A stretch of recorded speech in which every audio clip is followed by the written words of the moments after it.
हम इस वीडियो में बात कर रहे हैं डॉक्ट्राइन ऑफ मेंस के बारे में। Introduction. Mens and actus reus are two components for constituting a crime. Mens means guilty mind and actus reus means guilty act. These two things are necessary for constituting a crime. तो इसमें यह बताया गया है mains और acts रिया जो हैं दो इंपॉर्टेंट कंपोनेंट माने जाते हैं क्राइम को कॉन्स्टिट्यूट करने के लिए।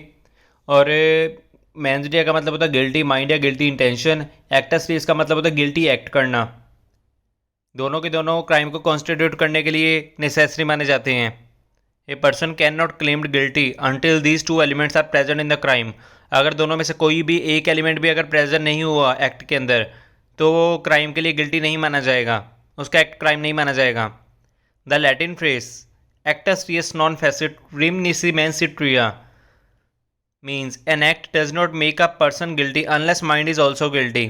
तो ये लैटिन में ये मुहावरा दिया गया है, तो इसका मतलब ये है कि कोई अगर एक्ट है, अगर उसमें एक्ट के टाइम उसका माइंड गिल्टी नहीं है पर्सन का एक्ट के टाइम पे, तो उसका एक्ट जो उसने किया है वो गिल्टी नहीं होगा, उस एक्ट के लिए क्राइम नहीं माना जाएगा।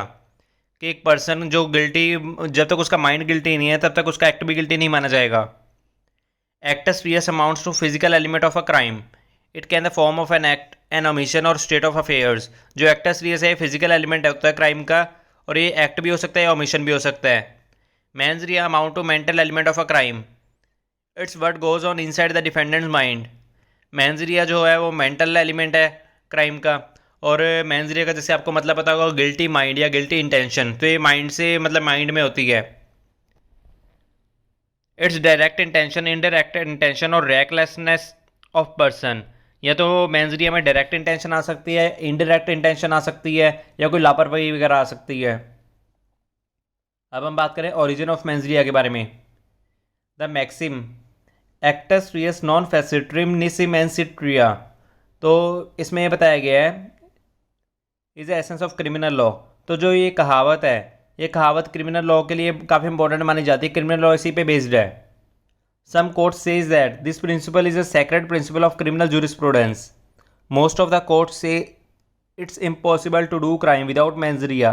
तो कई कोर्ट्स ने ये बताया है कि ये मतलब प्रिंसिपल जो है कि अगर तो बोल देते हैं गिल्टी माइंड है पर्सन का, तो वो गिल्ट तो जस्ट वो क्राइम माना जाएगा उसका act.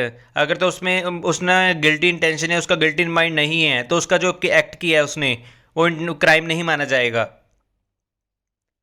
The criminal should intend to do crime. Criminal की इंटेंशन होनी चाहिए क्राइम करने के लिए। The roots of the concept mens rea was from the Anglo American criminal law. तो जो मेंस रिया के रूट्स है कंसेप्ट की, इस कंसेप्ट को एंग्लो अमेरिकन क्रिमिनल लॉ से लिया गया है। अब हम बात करेंगे डॉक्ट्राइन ऑफ मेंस रिया के बारे में। Technically the doctrine of mens rea not applied to the offences under the IPC. Here it is also wholly out of place.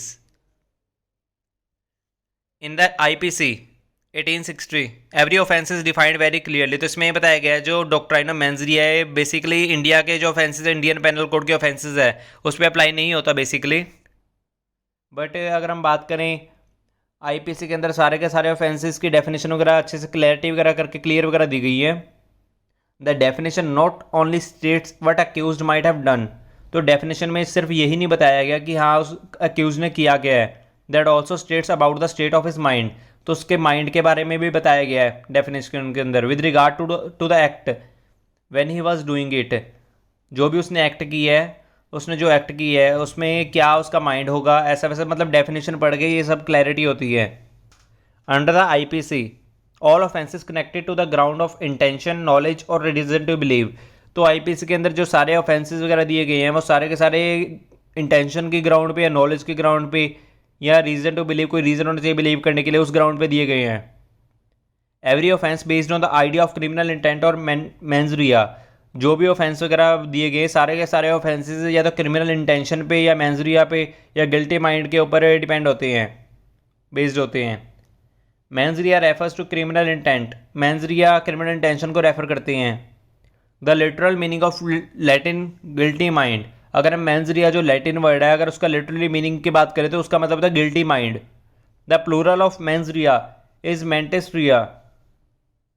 A mens rea means mind set of criminal while performing crime.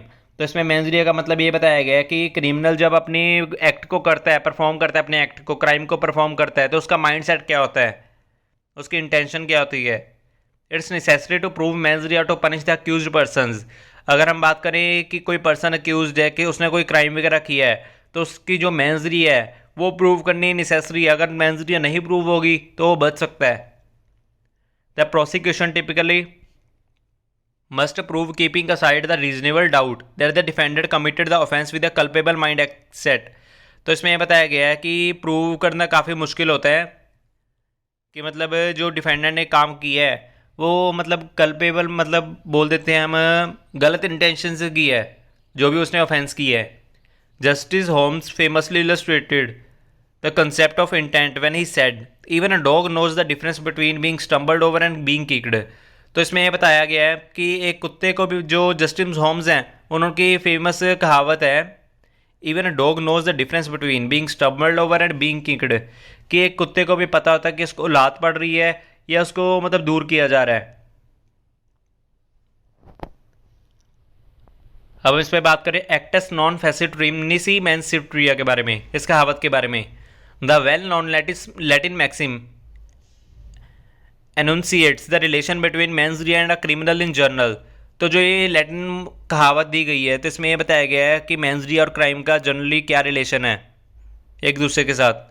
Acts reus means a wrongful act. Actus reus का मतलब होता है गलत काम, wrongful act, guilty act. Mens rea means a wrongful intention. Mens rea का मतलब होता है रॉन्गफुल इंटेंशन या guilty intention. The maxim means that an act does not itself makes one guilty unless the mind is also guilty.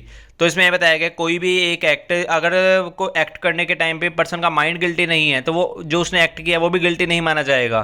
या ऐसे भी बोल सकते हैं अगर कोई एक्ट गिल्टी तब तक नहीं है जब तक उस पर्सन का माइंड गिल्टी नहीं होगा जिसने वो एक्ट किया है। The mere commission of a criminal act और also violation of law does not amount to crime. तो इसमें यह बताया गया क्रिमिनल एक्ट जैसे अगर किसी ने कर दिया है या वो लॉ की वायलेशन वगैरह करी है वो क्राइम नहीं माना जाएगा। It generally require some additional elements to prove the act as a crime. तो उसके लिए और भी एडिशनल एलिमेंट्स वगैरह प्रूव करने ज़रूरी होते हैं जिससे वो अगर एलिमेंट सारे प्रूव होते हैं तो क्राइम माना जाएगा। Mens rea is a technical term. It is one of the essential ingredients of the criminal liability. ये क्रिमिनल लाइबिलिटी के एक एलिमेंट्स में से बीच एक है mens rea। A criminal offences is said to have committed only when an act done voluntarily. तो अगर हम इसमें बात करें जो क्रिमिनल ऑफेंसेस वगैरह होते हैं अगर तो अपनी मर्जी से, अपनी मतलब इच्छा से कमिट किए जाएं एक्ट वगैरह क्रिमिनली, तो hence an act becomes criminal only when done with a guilty mind.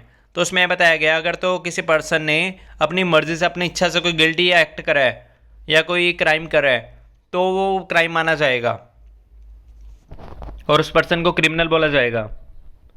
अब हम बात करेंगे प्रिजम्पशन की। The presumption here it is that a criminal act requires mens rea। तो इसमें बताया गया प्रिज्यूम किया जाएगा कि क्रिमिनल एक्ट के लिए वैसे तो मेंस rea रिक्वायर होती है। All offences that exist independently of any statue also requires criminal mind set. तो इसमें बताया गया कोई भी मतलब जैसे और सारे के सारे ऑफेंसेस वगैरह होते हैं इंडिपेंडेंटली, उनके मतलब क्रिमिनल माइंड सेट उन सभी के लिए रिक्वायर है कि क्रिमिनल इंटेंशन होनी चाहिए पर्सन की, एक्यूज की। Where a statute creates an offence it requires element of mens rea to constitute that as an offence or crime in the eyes of law. अगर हम बात करें कि अगर किसी भी पर्सन ने कोई ऑफेंस वगैरह किया है तो उसके लिए मेंस rea का एलिमेंट ज़रूरी है। मेंस rea प्रूव करना पड़ेगा कि उसने जो मेंस rea था कि उसका कि क्या रीज़न था जो उसने ये सब किया है, तो लॉ की नज़रों में वो शो करना पड़ेगा, मेंस rea को प्रूव करना पड़ेगा। आफ्टर दैट उसको क्राइम माना जाएगा या गिल्टी एक्ट माना जाएगा। Hence the plain words of statute read subject to a presumption which may reputed that the general rule of law that no crime can be committed unless there is a mens rea has not been ousted by the particular enactment। तो इसमें यह बताया गया है कि जो भी act वगैरह किया जा रहा है अगर उस एक्ट में मेंस rea नहीं है, गिल्टी माइंड या गिल्टी इंटेंशन या रॉन्गफुल इंटेंशन नहीं है पर्सन की, एक्ट करने वाले की, तो तब तक उस एक्ट को क्राइम नहीं माना जाएगा। या बोल देते उसने अपनी मर्जी से वो एक्ट नहीं किया, उसने किसी फोर्स करने पे या किसी के ब्लैकमेल करने पे वो एक्ट किया है तो वो उसका एक्ट नहीं माना जाएगा, वो उस पर्सन का एक्ट माना जाएगा जिसने उसको ब्लैकमेल या फोर्स किया था वो एक्ट करवाने के लिए। In the case of Brend versus Wood Lord Goddard CJ held that It is of the utmost importance for also the protection of the liberty of the subject that a court should always bear in mind that unless a statute either clearly or by necessary implication rules out of mens rea as a constituent part of a crime, the court should not find a man guilty of an offence against the criminal law unless he is a guilty mind. तो इसमें ये बताया गया है इस case में कि जब तक पर्सन का मतलब इंटेंशन गिल्टी नहीं होगा या उसका माइंड गिल्टी नहीं होगा कि वो क्राइम करने के जो एक्ट कर रहा है वो क्राइम वगैरह तब तक नहीं माना जाएगा. अगर उसने कोई भी एक्ट करा है, जब तक उसका गिल्टी माइंड है, गिल्टी इंटेंशन प्रूव नहीं होगा, तब तक उसका एक्ट गिल्टी मतलब गिल्टी एक्ट नहीं माना जाएगा, क्राइम नहीं माना जाएगा. और इसमें ये भी बताया गया है जो भी ऑफेंस वगैरह है, जो भी ऑफेंस वगैरह अक्यूज ने करा है, तो सारे के सारे ऑफेंसेस के साथ ये बात बताई जाए कि हाँ कहाँ पे इम्प्लीकेशन इम्प्लाई होगा मेंस रिया, कहाँ पे अप्लाई नहीं होगा. Okay, thank you.